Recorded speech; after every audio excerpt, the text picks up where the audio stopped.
what's going on, everyone? Welcome back to another episode of 2 and 6 Sports. I'm Mike, New England's favorite Eagles fan. We got Ezri back on for another week, 2 weeks in a row. Hey I know, yo, yeah, dude, and hey, we won. We won. How's this feel? it wasn't pretty, but I'll take it. It was very ugly, like the New England Patriots Week 1 game last year. But the Eagles, they got their stuff together, and that's what matters most, man. I'll tell you what, I feel better after this game than I felt against New England last year.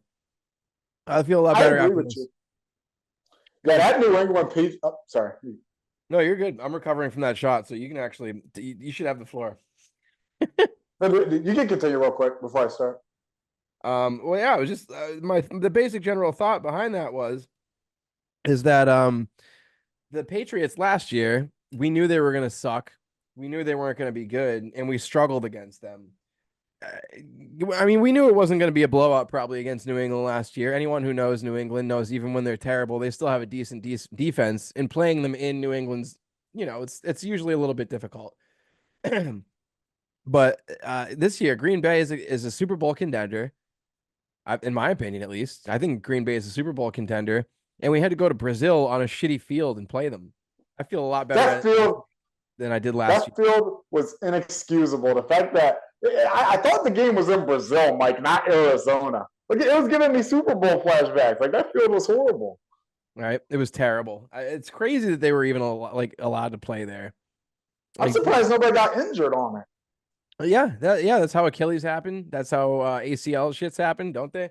I mean, wasn't aren't there people who argued that Aaron Rodgers' Achilles tear happened last year because of the turf? Yeah, that's right. The Jets game. Yep. Bills. Yep. I think you get a little video restart of Ruski here. Oh, great. That's crappy again. All right. It'll happen. All right. Well, I mean, so just recapping the game in general, Green Bay versus Philly for our teeing off our first topic of this week. Man, how about Jalen Hurts' first interception? That interception was horrible. Like, wasn't that the one that was into like triple coverage? Yeah, it was in the middle of the field into triple coverage from his own end zone. Yeah, looking for Devontae Smith, and then Xavier McKinney, who was on the Giants last year, he picks it right off. That was a horrible throw. Oh, I don't understand. And then he had another pick in the end zone. Brian Baldinger did go over that one and mentioned that it was because of the turf, most likely, because AJ Brown slipped trying to come back to the ball in the end zone when Jalen threw across his body. Um, and I mean, hey, we'll never know. We'll never know what the result of that play would have been if Jalen. I mean, if AJ didn't slip. Yeah, see, so that second one that you just mentioned, it is true he slipped on that play. That had an impact, I feel. But even then, I didn't think that was that great of a throw either. Both of those No, throws, I think, were very ill advised, especially that first one. That first one was just inexcusable. there's just fundamentals that are just But at the end of the day, I mean, I feel like we're gonna have to live and die with that kind of stuff because that's. I think Jalen can control it to a degree. In 2022, he did control his turnover rate a little bit better. Last year seemed to be an anomaly, but it does seem that Jalen and this coaching staff, the team itself, it likes the big play, and with that, it's high risk, high reward. We're gonna have to live and die with that kind of stuff. At the end of the day, I They feel. they really need to chill with that love and the big play philosophy because that's what cost us that game in Seattle last year. If you remember, Jalen Hurts went for two deep shots in that game that were totally unnecessary. We were running the ball well, and then he goes for these two deep shots. You didn't even need to do that. I agree. I I agree. don't How many get why they Super did Bowls did that. Tom Brady win dinking and dunking? Oh, a bunch. Like the Rams won in 2001. The Panthers won in 2003. He didn't even win MVP against us. I think the receiver Deion Branch got it. Like Brady was the king of dinking and dunking for those Super Bowls in the 2000s.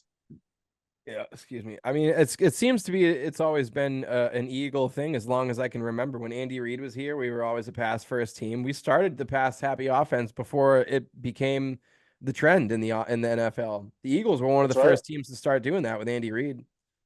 In fact, Um, Mike, I want to give a shout out to the defense because all offseason, you and me both know this. We're raving about the offense, saying like you got A.J. Brown, Devontae Smith, Dallas Goedert, and then you add Saquon Barkley from the Giants. Are you Oh kidding my me? God, how sweet was that first jump cut? Dude, I couldn't His believe touchdown that run. I would have never thought that his first touchdown would have been a receiving touchdown. That stuns me. Yeah, That agreed. that That was was a great crazy. that was a great catch. It was a great catch It in the back was. of the end zone, getting his feet down and whatnot. But the thing I was more impressed with was his first touchdown run. That jump cut and that burst to get into the end zone untouched after that jump cut. He's still got it, man. He's the same dude that was drafted out of Penn State. Barkley is that dude. Like all season, all off season, we've been raving about this offense. Like there should be no excuses for the offense this year. They should average like 35 points a game with these weapons. And we've all been questioning the defense. But I want to say this, Mike.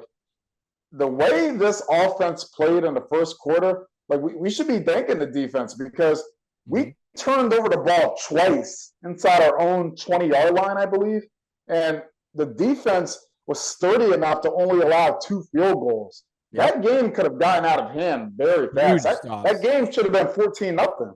Huge stops to hold him to field goals there. Massive. I think this defense is Two only going to get better turnovers. and better too. Learning this Vic Fangio, like the way Vic coaches and the way Vic wants them to play, they're only going to get better as the season goes. They're only going to get better. Like a lot of people were saying how the defense was like really bad in the second half because we were having trouble with that Reed guy. Josh Jacobs, we contained them pretty well in the first half, but then he started to go off in the second half. But I'm not going to kill the defense because they're the reason we were still in the game. Without the defense, this game, I swear it's either 14-0 or 21-0 early. Yep. There's stuff to clean up, you know. There's definitely stuff to clean up, but they showed up. How about what's his, oh god damn, I'm forgetting his name now. The Reed rookie, Blankenship. 2 shots in, I'm fucking already forgetting stuff. Reed dude, Blankenship's interception. that pick was so crucial, man. That was at a time where we like really needed it too.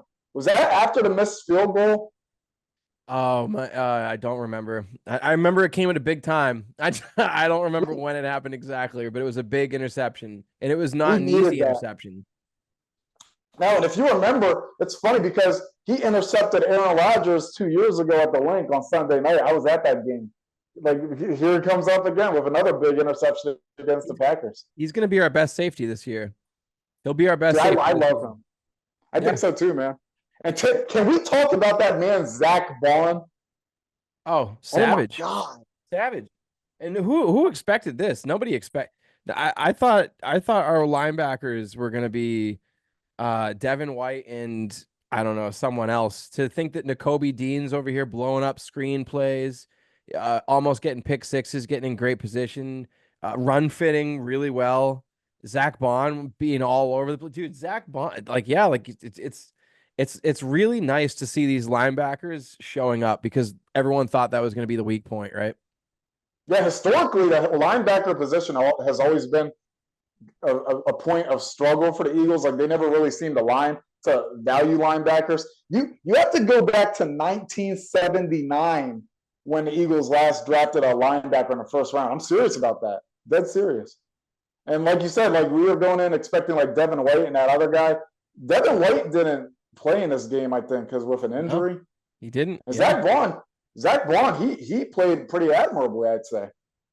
And another guy I was really impressed with, Quinyon Mitchell. He was targeted Woo! nine.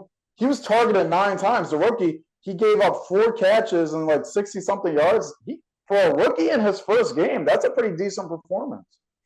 Ezri, I'm telling you, Quinion by by the time our playoff run hits, people are going to be talking about Quinion as one of the best corners in the league. The way that they were talking about Sauce Gardner as one of the best corners in the league right away. Quinion, I think so too. absolutely.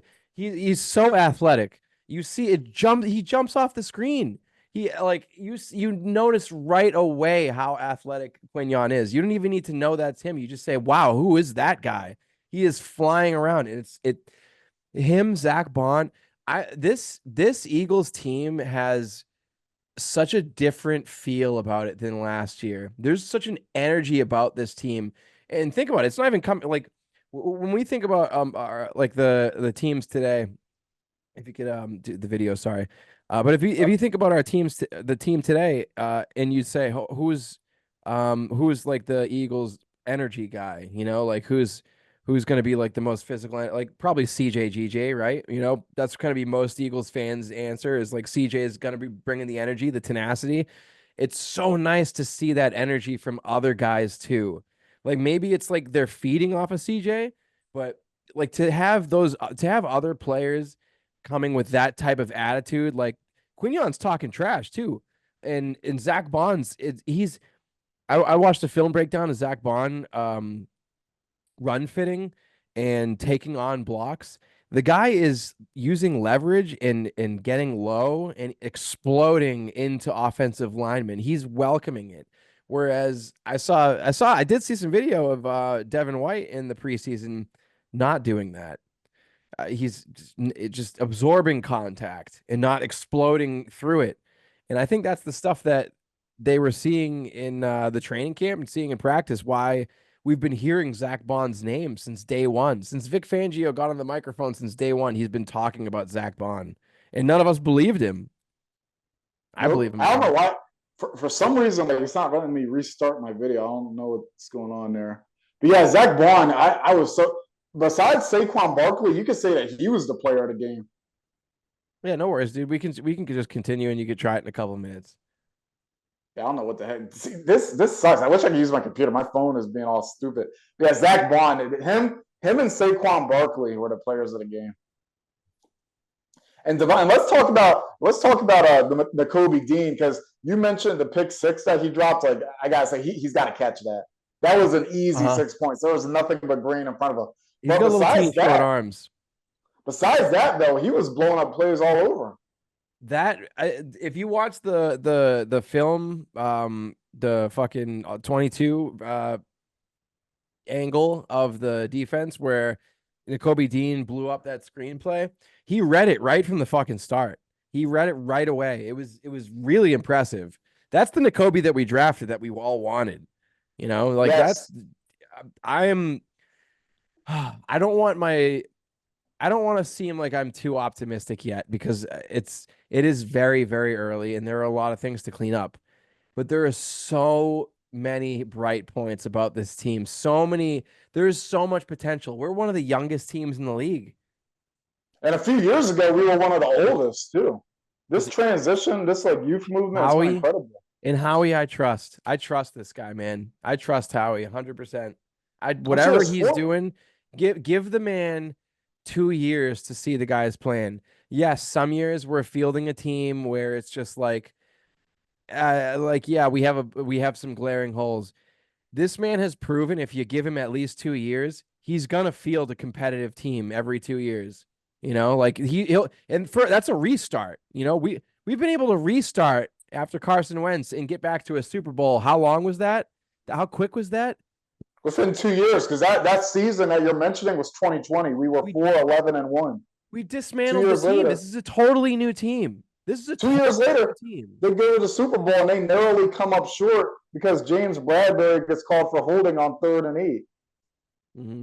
Well, I'm not going to blame that Super Bowl loss on James Bradbury's holding call because those two double move touchdowns that we got on the opposite sides of the field, one on the right one and the second one on the left side, where our guys got double moved and we weren't communicating in the secondary, and they scored touchdowns on those two plays. It's our fault.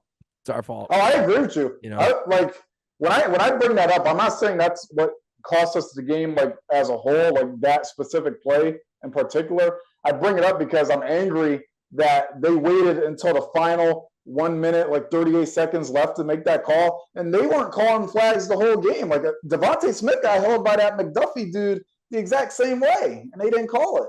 That's true. That's why it's so important to be consistent because then when like that's the thing is like if you're not I don't think you should be lenient throughout the game because there's like an automatic subjective need to want to call the game tightly in those last 2 minutes because if you let something go, people will blame it. You know what I mean? That's why it's important. Like people are gonna say you're inconsistent if you let it go, like you did during the regular part of the game. Call it the whole game. You know? Yeah, Like exactly. Call it the whole game. If they had been calling it the whole game, and Bradbury got flagged, then I had no issue with it because, like you said, it was a penalty. Bradbury even owned up to it after the game that he held him.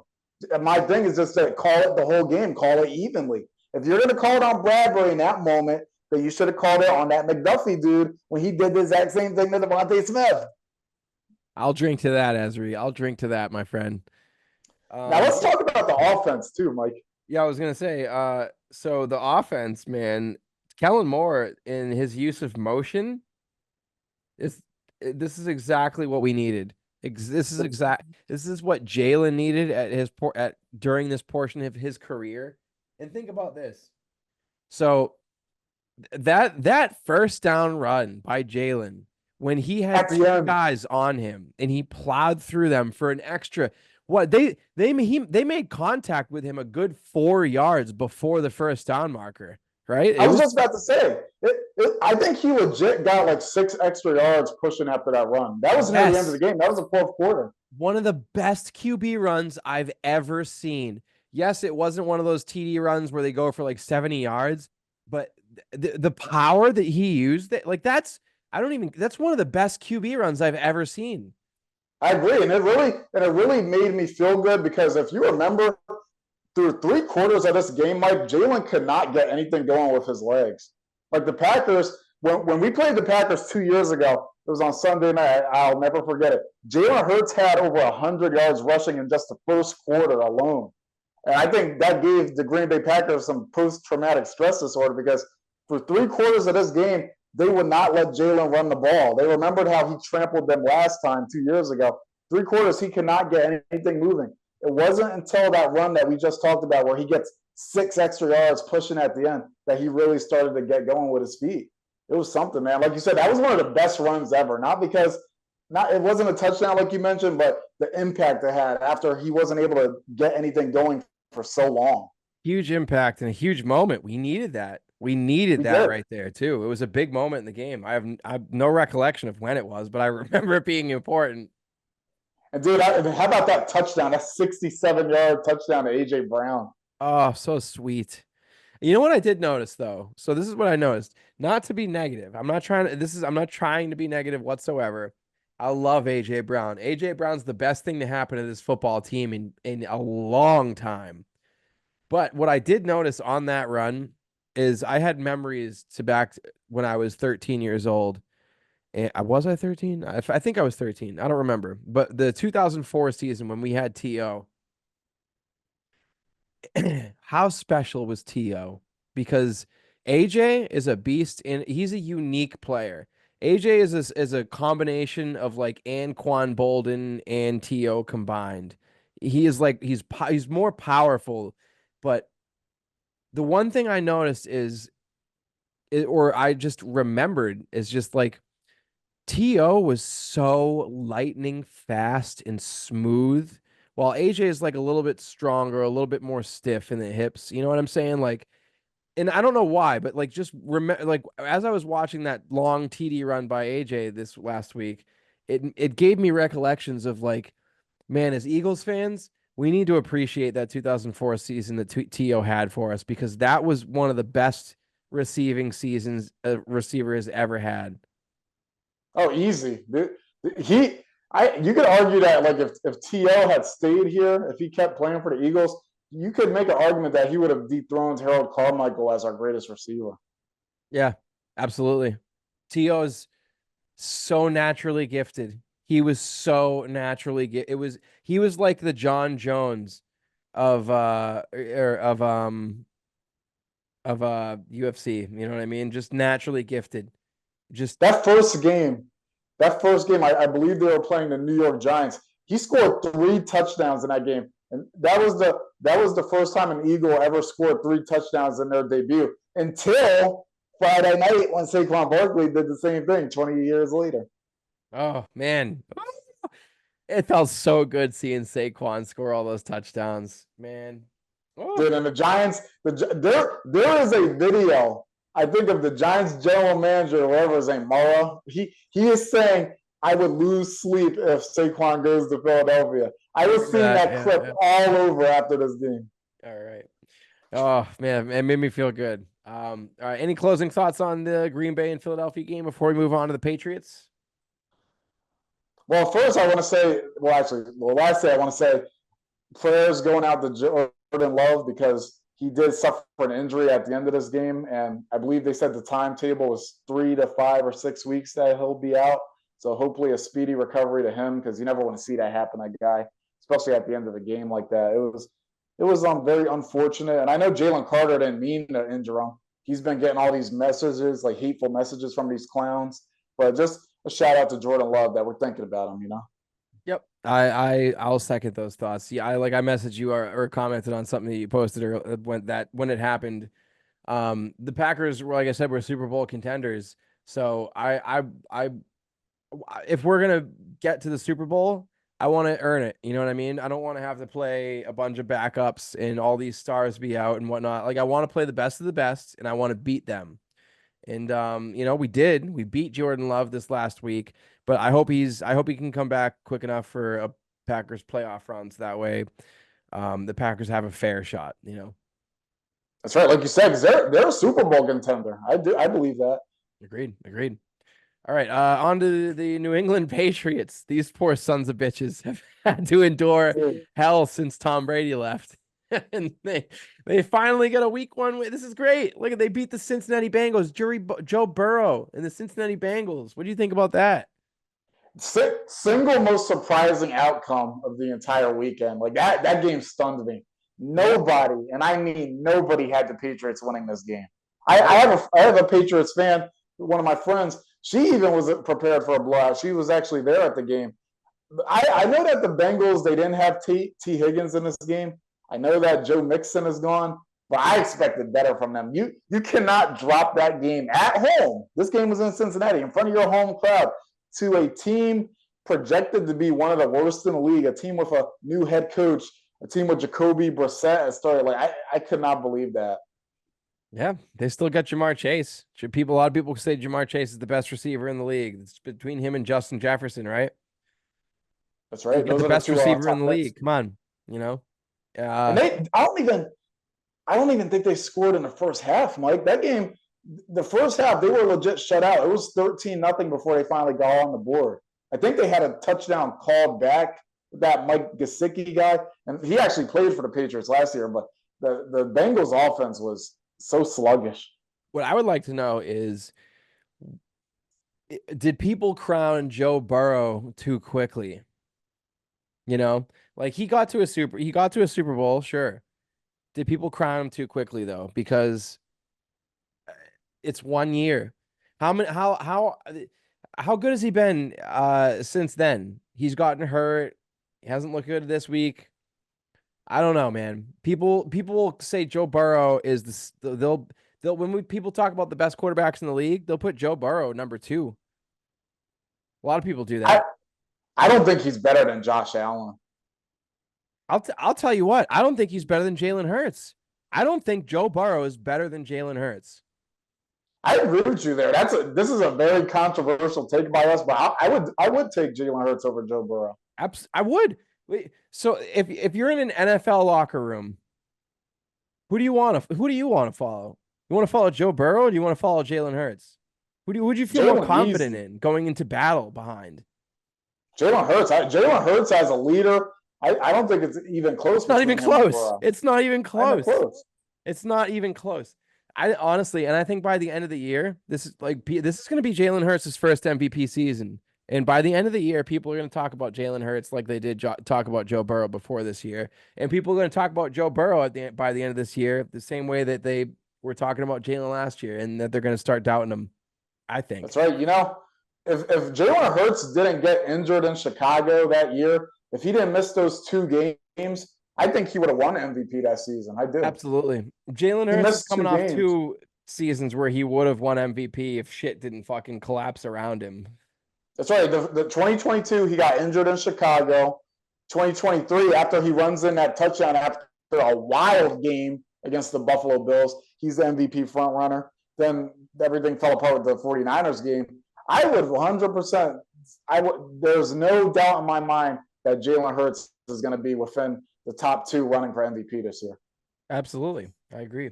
But we're supposed as far as like the page. So we're as I came at this topic with the Patriots, in saying that the Cincinnati Burrows lost the Cincinnati Bengals lost this game. But there is an element here that the Patriots, like I sat there and I watched this game with my roommate, and I watched a lot of games since Tom Brady's been gone, and this offense for the Patriots has been absolutely horrific to watch. Everything's been behind the Horrible. line of scrimmage or within 10 yards. It's just unwatchable football. And you watch them this week. That's not what we saw. It was actually pretty entertaining. Gerard Mayo has infused some excitement into this team. Ramondre Stevens, he was running the ball really well for them.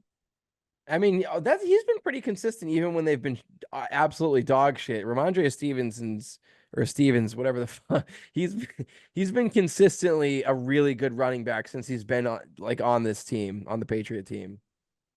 That's right. You actually alluded to this earlier. Even when the Patriots are horrible, like last year, like they always do tend to have a pretty stingy defense, and it's clear that that philosophy is still there even without the defensive mastermind Bill Belichick. Yeah, they look good. They look good. Honestly, they do look good. The Patriots defense looks good. I don't know how much of that's talent, how much of it's scheme, how much of it's Joe Burrow and the Bengals offense just being rusty, how much of it's T Higgins not being in there, and them losing Joe Mixon. It's hard to say. Well, we need a good sample size. Usually a quarter of the season is how you can tell. You got to get through 5 games, and it's usually a lot easier to tell what the hell's going on after about 5 games. Mike, if you remember, the Bengals had this trend recently of starting seasons very slow. Like that's serious. The That's true. Bengals have started 0-2 the last 2 seasons before this. They were 0-2 in 2022. They were 0-2 last year. In fact, I think they went 0-3 in last season. And now they're already 0-1 on this year. Like this team just cannot start fast for some reason. Yeah, I mean, some teams just have that. Like the Doug Peterson Eagles had that, like where we just couldn't start fast. It was and well that was on a micro scale, and we couldn't start fast in games, and we came out really sluggish, but um yeah, certain teams have certain trends, and it definitely has a trend where this coach leading the Bengals, um you know, Zach Taylor. Zach Taylor, yeah, his team doesn't come out ready to play week 1 consistently. This is definitely a trend that, like you mentioned. Yeah, man. And who do they play next week? Kansas City? Oh, God. So we'll get into that one moment. So, all right, we're gonna move on from the Patriots because there's not too much to talk about there. Week 1, Jacoby Brissett did okay. Congratulations, Patriots. Best you can hope for is a wild card spot, but that's what you guys deserve after you being spoiled rotten. So on to Monday Night Football, and Aaron Rodgers makes his full first game debut with the Jets. He actually is able to play a full game, and they get their ass whooped in San Francisco. What did you think about that? Honestly, I wasn't really buying into all the Jets hype because you got to think. I know Aaron Rodgers is a first ballot Hall of Famer, but the fact of the matter is, he is a 40-year-old quarterback coming off an Achilles injury. I wouldn't overly put confidence in that his quarterback play with him being at that age and coming off that kind of injury. And this final score, by the way, the 33-19, that game was not that close. That final score does not do that game any justice. The 49ers decisively destroyed the Jets in this game. They really did. It wasn't close. It Even was the close Jets for the first defense. 10 minutes of the game when the Jets scored that first touchdown. And Aaron looked pretty good. He looked like he was slicing and dicing them. But sustained through a full 60 minutes of football, like you said, a 40-year-old quarterback coming off a full year off, essentially. Um, I'm sure Aaron Rodgers isn't working the hardest. Uh, he seems I'm not going to pass judgment on the guy, but when your entire family hates you, who who knows? That's right. Who knows what's going on there, like so um I I did fall for the hype. I fell for the hype. I put $20 on the Jets to win that game. Didn't win it. Okay, In my retrospect, condolences. I shouldn't have done that to begin with. Betting's bad. Betting's bad, kids. But I just had a feeling that the Jets were going to win that game. I'm surprised they couldn't get Brees Hall going. Yeah, he looked shitty. He looked He didn't the know. He the looked 49ers bad. backup quarterback, backup running back, who was replacing McCaffrey, did 10 times better than this shitty Bryce Hall performance. Could you believe that man? That man was averaging like 6, 7 yards a carry. It seemed like. What's that Against the guy's name? defense that's supposed to be good. Yeah, I was very disappointed with the Jets' defense this game. And let me tell you, Hassan Reddick is sorely needed on that defensive line. He he's losing a lot of money. I think the game checks are like 800,000. 800,000, but they need him, man. They need him. That defense did not look good. That touted Jets defense that really destroyed us in that game last year. Ugh. Yeah, they didn't look good. They did not look No, they good. didn't. I mean, I'm going to also simultaneously knock this off to the 49ers are probably our biggest contender in the NFC. They're very talented on defense. I don't think the Jets are done this year. I think the Jets have a good shot at being the number one wild card team, and I think the Jets could surprise some people and win a playoff game. You know, I even though I wasn't big on the Jets hype, I could see certain scenarios where he could end up being like a number 6 or 7 seed in the AFC. Because I realistically, I could actually see like maybe 3 teams getting in from that division: Buffalo, the Dolphins, and the Jets. Like we actually saw that with the AFC North last year with 3 teams: the Ravens, Steelers, and Browns. Yeah, I absolutely could see all three of those teams making the playoffs this year. Yeah, everybody in that division is a threat except the Patriots. All right, my friends. So let's see. We're gonna go on to week 2 predictions. So as far as like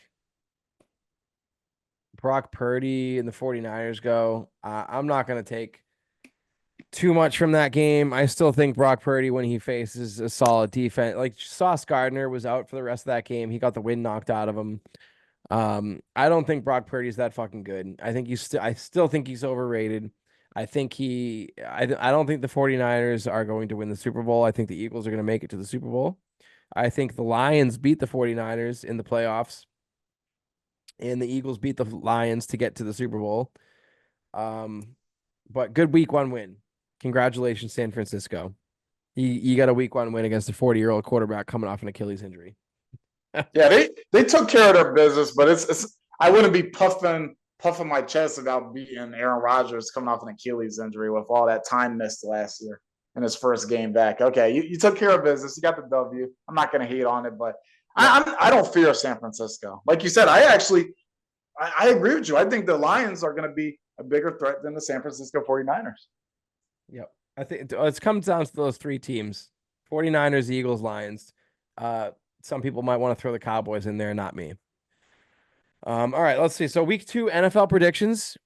This is big time, baby. Big time, big time, big time. I got my little notepad here. I'm going to make sure that I'm keeping track of everything. At the end of each week, we'll make sure to post the results of our predictions and whatnot. At the end of the season, the 2-6 podcast sports guest who has the highest winning percentage will win a prize. We'll see what that prize is. All right, so number 1, first game of the week, we got the Bills in Miami playing the Dolphins. Who you got, Ezri? I'm going to take the Bills because the Dolphins have really struggled against Buffalo recently. And I feel like Buffalo is going to carry the momentum off this win they got against Arizona. Because if you saw that game, they were down 17-3. It did not look good. But then Josh Allen, he was able to rally the Bills after that sluggish start. And I think they're going to carry it over to a decisive win against the Miami Dolphins in prime time at home. Okay.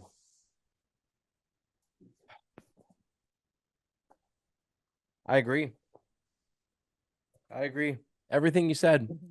Everything you said right there. I agree.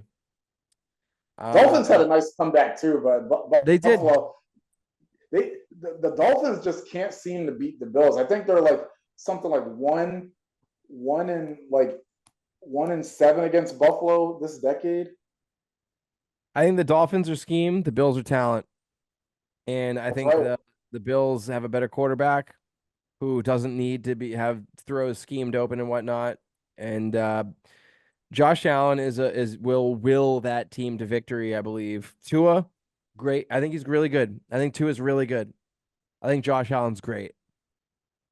I love Josh Allen. I know he has a tendency to turn over the ball very Mhm. often, but when push comes to shoves, he's one of those quarterbacks that could take the game into his hands and really dominate, like carry a team on his back. Because if you remember the talking points throughout this offseason, people were wondering, like, okay, you lost Gabe Davis, you lost Stephon Diggs. Like, what are you going to do, Josh Allen?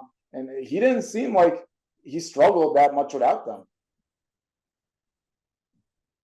Yeah. I mean, they got out to a slow start. Arizona was beating them, but yeah, like I agree. Josh Allen can put a team on his back. So we're both taking the Bills there. So next game, we're gonna go 49ers in Minnesota to play the Vikings, who who played surprisingly well with Sam Darnold. Dude, that was the best performance of Sam Darnold's career. He started this game 12 for 12, Mike. I'm dead serious. He started that game against the New York Giants 12 for 12. I'm going Vikings. Mm. My heart tells me Vikings, but my head is telling me 49ers. So I'm going to reluctantly say 49ers, but I hope to God I'm wrong. I hope the Niners can suffer their first L. Because if you remember, I think didn't the Vikings beat the Niners last year? I know the Niners had like 3 straight losses. I know I that think much. they I think one of their first losses was against the Vikings. There was a stretch where they lost to the Browns, the Vikings, and somebody else. But I wouldn't be surprised if the Vikings take this one after how well Sam Darnold played. In Minnesota too. I'm taking the Vikings as well. Well, you're taking 49ers, but I'm taking Vikings. Yeah, I'm reluctantly saying 49ers because that's what my head's telling me. I well But I I want the Vikings. I pick games with my heart, not with my head, because I'm not betting money. So let's see. So Seahawks versus New England in New England versus the Patriots. I think New England's coming back down to earth. I'm taking the Seahawks. Yeah, I agree with you on that one. Seahawks are going to take that one. You know, the Seahawks have actually won 3 consecutive regular season games against the Patriots. Oh I wow. think you have to go back to like 2008 when the Patriots last won in the regular season against Seattle. But the ones who really have the last laugh are your fellows in New England. They got the Super Bowl. Very true. They should have Yep. ran it. Should have ran it with Marshawn. I couldn't believe that, dude. And if you remember before that, that guy Kearse, whatever, he had this amazing catch that and it's funny because Malcolm Butler was the one that got burnt on that catch. He makes this incredible catch with it was just absurd. It was one of the greatest catches ever. You thought that the Seahawks were destined to win that game afterwards, and they found a way to blow it. Unbelievable. They did. All right, next we got the New York Giants in Washington playing the Commanders. You know what? Even though the Giants tend to own Washington, I'm actually going to pick the Commanders because I think that that whatever that guy's name is, Jaden something, the rookie Aiden quarterback. Daniels. I thought, yeah, Jaden Daniels. I think he played a solid game for a rookie last week against the Buccaneers. I know that they got stomped, but I think that's more so because the Commanders have a bad defense, not really because their offense was stinking up the joint. They got no one on defense, so yeah, I agree. I'm also taking Washington. Yep. Next up, we got the I almost said San Diego. We have the Los Angeles Chargers at the Carolina Panthers, who stunk it up last week. They should still be in San Diego. But in regards to this game, though, definitely taking the Chargers because dude, it's going to be a long season for Carolina. That game was 30-0, I think, before they finally got on the board. They look bad. They look bad. Miles Sanders, oh my god, dude. We got rid I of think, him at the right time. Glad we didn't re-sign his ass. yeah, I think Sanders hurt himself with that performance in the Super Bowl. I think he fumbled very early in that game. Then another play, he lost the ball again, but they ruled that he didn't have possession long enough to be ruled a fumble. But yeah, like you said, we at the right time. It was the right time for Sanders to go. He was always too much of a finesse back for my liking. He was good, but he was just too much of a finesse back for me. I want a running back who's tough, like we talked about the last time you were on. I want a running back who cornerbacks don't want to tackle. A big problem with Sanders too is like he could not catch passes for some reason. He went from being an excellent pass catching back his rookie year to just getting hands of butter, like James Thrash hands after that. I don't get what happened there. Not good. All right. So next game we got the Saints in Dallas playing the Cowboys. I'm going with Saints. You know, even though I don't think that they're going to the Super Bowl like all those fans in New Orleans are saying, I do think that they're going to upset Dallas at home. Well, not at home, on the road. I do think they will go into Dallas and get a dub. I'm with you on that. They're not the 2009 Saints. They're not going to be in the Super Bowl, but they will start 2-0 with an upset win against the Cowboys on the road. Derek Carr is going to earn his flowers this year. I'm telling you. I think Derek Carr is better than people give him credit for him. Yeah, Derek Carr, if you remember, there was one year he legit looked like an MVP candidate. I think it was like 2016. He got hurt. He broke his leg against that year, and he got hurt going into the playoffs. It sucked. They had to play without him. Yeah, I know. I felt so bad, and honestly, because I hate the Raiders because I wasn't alive for this, but they beat us in our first Super Bowl appearance back in 1980. But Derek Carr, he gets a little too much hate, in my opinion. I'm with you on that. I always remember that game we played in Las Vegas 2 years ago. That man completed 31 of 34 passes, 90% completion rate. Like Derek Carr tore us a new one 3 years ago at Las Vegas. Disgusting. All right, next up we got the Colts at the Green Bay Packers. I'm gonna go with the Packers. Oh wait, I'm taking the Colts without Jordan Love. Backup QB. Yep. We're both taking the Colts there. Both taking the Colts. Backup. Yeah, I'm not a big believer in Malik Willis. For some reason, I thought that the Packers would try to go sign a veteran free agent quarterback like Ryan Tannehill, but they seem content with rolling with Malik Willis. I think that's what you got to do. You know, I think that's just what you got to do with it. At this point, woo, those shots are getting me. All right, let's see. We get the Cleveland Browns with Deshaun Watson and his new sexual assault at the Jacksonville Jaguars. I'm going Jaguars. Jaguars had Miami on the road, so they would have won that game if they didn't have that fumble near the goal line. Jaguars all day. I don't believe in the Browns with Deshaun Watson at quarterback. He's been playing awful since he signed this contract, since he's become a Cleveland Brown. He only had one instance where he even remotely resembled his Houston self. That was against the Ravens last year, and it wasn't even a full game. It was the second half of that game. I think he actually went perfect in the second half, 14 for 14 for like 130-something yards. But the first half of that game, he was awful. He threw a pick six on the second play. So, yes, give me the Jaguars. I do not believe in the Browns. They have an amazing defense, the best defense in the league, but as long as Deshaun Watson is thinking up the joint, he's going to limit them. Yep. We're both taking the Jags there, man. Next up, we got the Jets at the Tennessee Titans. I got the Jets. Like I said earlier, I think Aaron Rodgers is going to play pretty well this season. I don't think he's going to do shit in the playoffs, but I think Aaron Rodgers will win some games in the regular season. I do believe that the Jets will. I'm with you on this one. I take the Jets over Tennessee. The Tennessee Titans had a very bad loss last week. They were up 17-0 in Chicago. Later lost that game despite the fact the Bears didn't score a single offensive touchdown. And I think the Jets with Aaron Rodgers, they rebound after a tough game against the Niners and they get their first dub. And I'm not a big Tony Pollard guy either. There's a reason why Dallas let him walk. Agreed. Yeah, he's not. He's a number two. He's one of the worst red zone backs I've ever seen. Yeah, agreed. There were so many times last year with Dallas where he should have scored in the red zone and he just could not do it. Like the Miami game, he was at like the 3-yard line. He fumbles the ball. Like Zeke Elliott was way better than him in that regard. Even without Zeke last year, I think that Zeke would have done a better job than Pollard in the red zone. I also agree with that. Zeke was a power runner. Yes, he doesn't lose yards very often. That's one thing I'll say about him. Next up, we got the Bucks at the Detroit Lions. Oh, we got a playoff rematch going on I'm gonna go here. Bucks here. I'm gonna go Bucks here. You know, I think they upset them. I'm going to go with that too because Baker Mayfield is coming off a 4 touchdown game. He didn't have any turnovers. Like you could argue that he should have been one of the NFC offensive players of the week if it wasn't for Saquon Barkley. Like that was an amazing game by Baker Mayfield.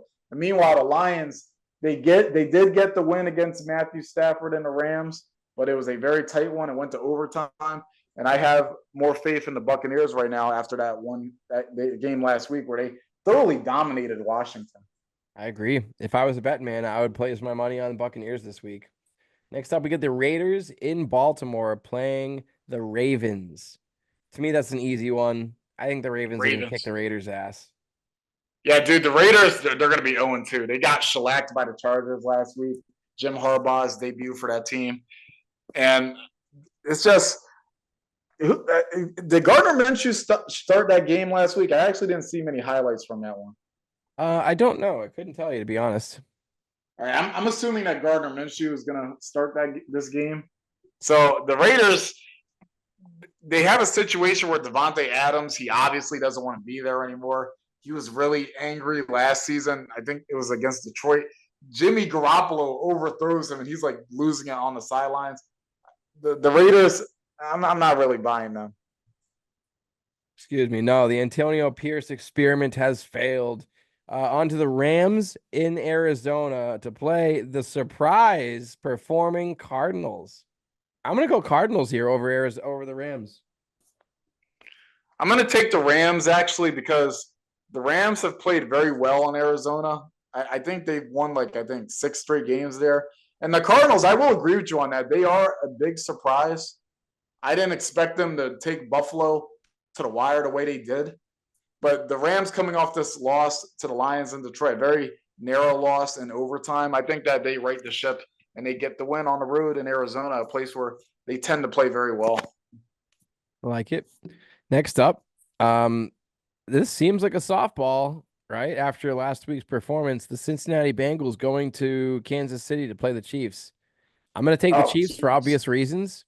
all day Chiefs. Yeah, I feel like we don't even need to talk about that one. Yeah, there's nothing else to be said. 0-2 again. This will be the third 0-2 start for the Bengals in a row. Next up, we got the Pittsburgh Steelers going to Denver to play the Broncos. You know, I'm actually going to take the Broncos on this one. Ooh, I got the Steelers. So you got Broncos, I got Steelers. You know, I think that game in Atlanta last week, I don't think the Steelers scored a touchdown. I think they won entirely off field goals. They did. See, the Steelers are kind of like the Patriots in the fact that their offense is pretty mediocre, but they always tend to have a stingy defense. TJ Watt, man. I don't think the Broncos are gonna offensively have an answer for him.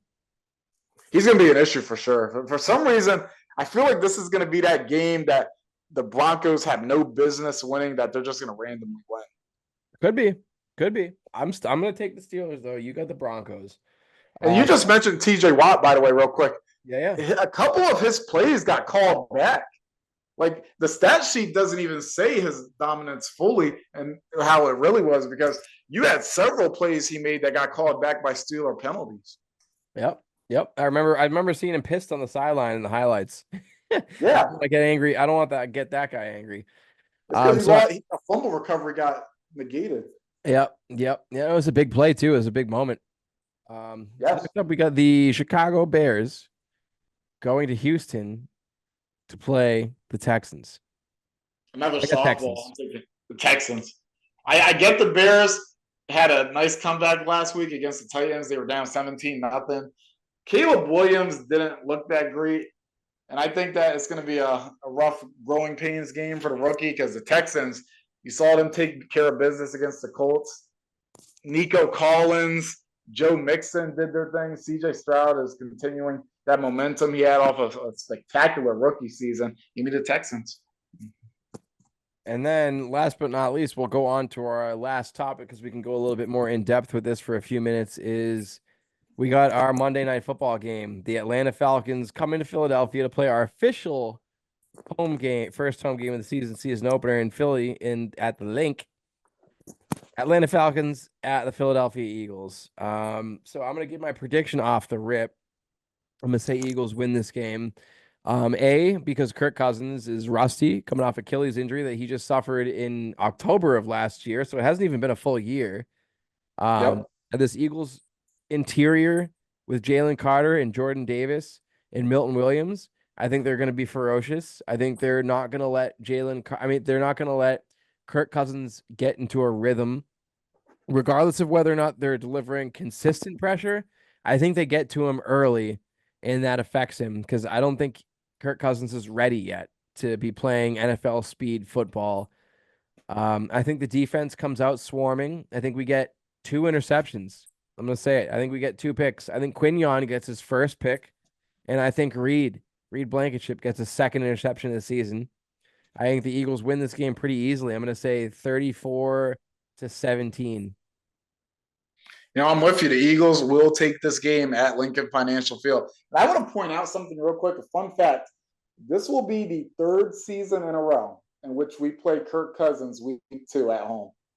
The previous 2 seasons before this, we played the Vikings on Monday Night Football in 2022 and on Thursday Night Football last year. For the 3rd time in a row, we will get Kirk Cousins week 2 at the Link. And honestly, like you just said, coming off that injury he had last year, not even a full year since, I think that Kirk Cousins will struggle against this Eagles pass rush. And it's a primetime game, a Monday Night Football. Kirk Cousins has notoriously struggled in primetime. In fact, I think he legit was like 0-8 on Monday Night Football before he finally got a win. They don't call him primetime really, Kirk for no reason. Yeah, it's like he really struggles in these primetime games. And there's just something about Kirk Cousins, like, is the pass rush. I'm not completely sold on our pass rush just yet, but Kirk Cousins is not a mobile quarterback. He tends to be a pocket Peter. He's not really a threat with his legs. So I think that he's going to be a sitting duck for this pass rush that I'm usually worried about, honestly. And I think that the big way that can't talk for a second. I think the big way that the Falcons are going to try to threaten us is with Bijan Robinson, because from what I saw in the second half of that Brazil game against Green Bay, Josh Jacobs, he was getting those yards in the second half of that game after a first half where we contained them. So they're going to try to get Bijan Robinson going. Kyle Pitts, he's going to try to get his yards too. But I believe in this secondary after coming off a very encouraging performance against Green Bay. I'm with your pick about Quinyon Mitchell getting an interception. He will snag one in this game. And the Eagles will take it in a game where we honor Super Bowl 52 MVP Nick Foles at halftime. I love it. It's gonna be a good game. It's just so nice to have football back. It feels so good. And by the way, since I'm going to talk about the offense too, I do think Jalen Hurts will play a better game this time than he did last week. I will make the bold prediction that Jalen Hurts will have 0 turnovers this week. He won't have any interceptions. He won't have any fumbles. And I think Devontae Smith will go over 100 yards. I love it. I love those picks. I agree. I mean, the Falcons have some talent. They got Justin Simmons. They got Grady Jarrett. They got some pieces. So it's not like they're bums. But I think the Eagles are in a class of their own in the NFC. They're with the Lions. They're with the 49ers. And when you chop it all up and you break it down, I think the Eagles are the best team in the NFC from a youth and talent perspective, a scheme perspective with Kellen Moore and Vic Fangio. I just think this is our year, man. I really think we have a chance to win back-to-back Super Bowls this year and next year. I really do. I think I feel good, man. This is an opportunity. The window is wide open. Jalen has fresh legs. He can plow through guys. He can keep taking those hits and be okay still at this point in his career. I think we have a window where we can win 3 out of the next six years. It sounds crazy. It sounds insane, but I think we could win 3 Super Bowls in these next 6 years. It's not crazy, honestly. This isn't even just Homer talk. With the front office that we have, with the talent we have on this roster, it's very possible. And you actually, I want to get back to something you said earlier, Mike. You were talking about like motion, like that's serious. Last year, the Eagles ranked dead last in running motion. I'm serious about that. They did not run motion last year. And you saw it just in this first game. This first game, the difference was just, it couldn't have been any more obvious. It was so clearly different from what we saw last year, where the Eagles were legit the worst team in the league running motion. And it's not like, oh, what effect does motion really have? You don't need to study the game to know. If you watch the play and you see the effect it has on the defense, it's very clear motion helps. You know, It it's does. very clear. As much as we like to rag on the Cowboys, it is a fact that when Kellen Moore was there, his offenses were usually ranking very high in several statistics. I think like there was one year they were ranked above the Chiefs. I think 2019 they were ranked as the best offense in the league above Kansas City. And then the following years after that, they were within like the top three. Yeah, yeah. Like I said, previously, like I've liked Kellen Moore since the second I saw him starting calling plays. I was like, oh, who's this guy? Is ex quarterback? He's the offensive coordinator for the Cowboys. And you just watch and you'd see the rhythm of the game, and you'd be like, I'm not a Cowboys fan whatsoever, but this guy can call plays. He understands rhythm. Like, sure, he'll have some Yes, fucking stupid moments where he'll call something dumb. Everyone does. You need those. You can't everybody. be. I like to see that because it means that he's not afraid to try things. There's a reason why Mike McCarthy decided to keep him on the coaching staff. Because if you remember, they actually picked him up as their offensive coordinator while Jason Garrett was still the head coach in 2019. Jason Garrett got fired after the 2019 season. Mike McCarthy comes in, but they still retain Kellen Moore as the offensive coordinator. There was a specific reason for that. You don't often see that where after a coach gets fired, the new coach comes in and keeps the same offensive coordinator. You don't see that very often. That's very goddamn true. Very true. All right, so we both got the Eagles in this game handedly. We're gonna move on real quick here before my chicken pot pie is out of the oven to the random question of the week, and that is how many ducks would it take to kill a full-grown rhino? The rhino's not gonna run away, no matter how many, and the geese are gonna keep going, no matter how, or the ducks are gonna keep going, no matter how many the rhino kills. How many ducks does it take to kill a rhino? I'm gonna say 117. That's wow, that's surprisingly low. How are you imagining this playing out? Let me hear this.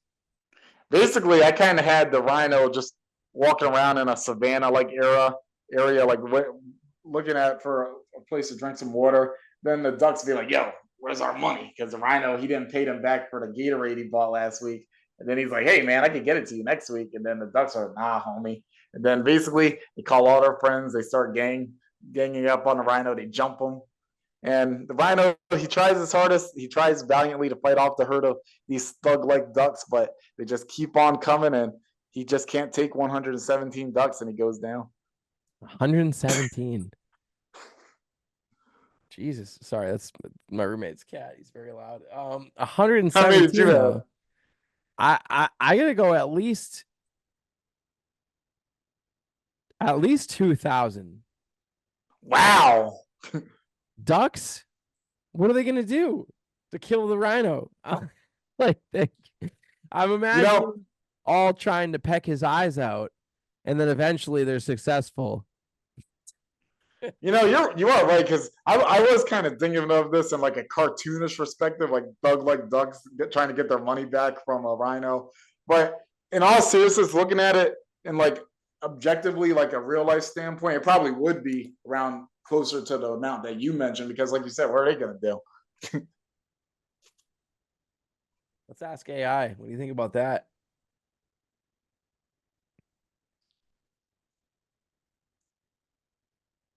Let's ask AI. Same question I asked you. Yeah, How many actually, let's I'm see. doing it Let's right see. now. How many ducks would it take to kill a full-grown rhino? Let's see. It would take a large number of ducks to even stand a chance against a full-grown rhino, considering the size, strength, and thick skin of rhinoceroses. Rhinos can weigh over 2,000 kilograms. They have thick protective Jeez. skin, and they're incredibly powerful, capable of charging and using their horns as deadly weapons. Ducks, on the other hand, are small and lack any real offensive capabilities.